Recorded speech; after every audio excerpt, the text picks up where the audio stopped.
Now, when we talk about slope, slope is the rate of change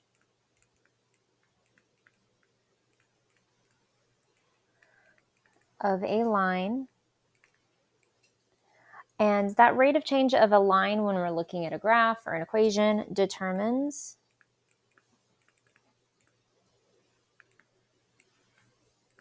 the direction and steepness of said graph. So when we look at finding our slope, we actually have a formula that we get to use. We don't have to sit and count. We have a formula that we can use given that we have 2 points. And those 2 points, we can call those x1 and y1 and x2 and y2. And so our slope formula is y2 minus y1. It's the change in our y values, how much the difference between the two y values are, over x2 minus x1. So that is our formula. And we can do this using our calculator. We can do it using just pencil and paper. So there's multiple different ways that you can execute this formula. So to find the slope of a line, we have points -1, 3, and 2, 0.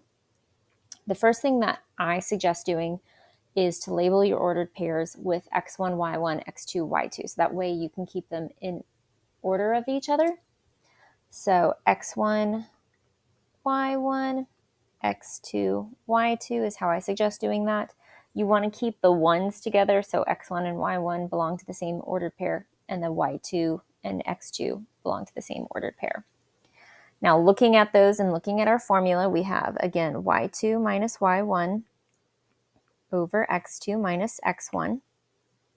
And I'm just going to replace everything with our numbers from the ordered pairs into the formula. So I have y2 as being 0, y1 being 3, x2 being 2, and then I have minus y1, which is a -1. So we have to be very careful with our negatives when we have subtraction happening.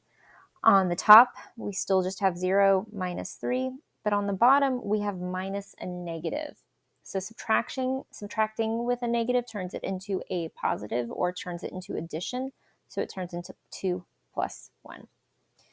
From here, we solve for the top and we solve for the bottom separately. 0 minus 3 is just -3. On the bottom, 2 plus 1 is 3.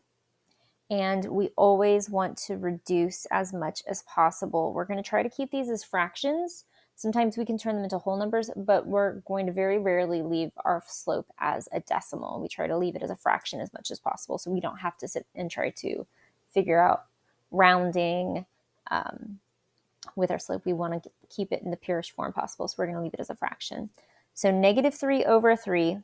3 over 3 reduces to 1 over 1, so this is -1 over 1. And this also reduces again to just -1. So you can leave our slope, which we use m a lot to represent slope. So you'll see us use m. So m equals -1 for our slope here. We're going to do another example of this. So same idea, follow those same exact steps.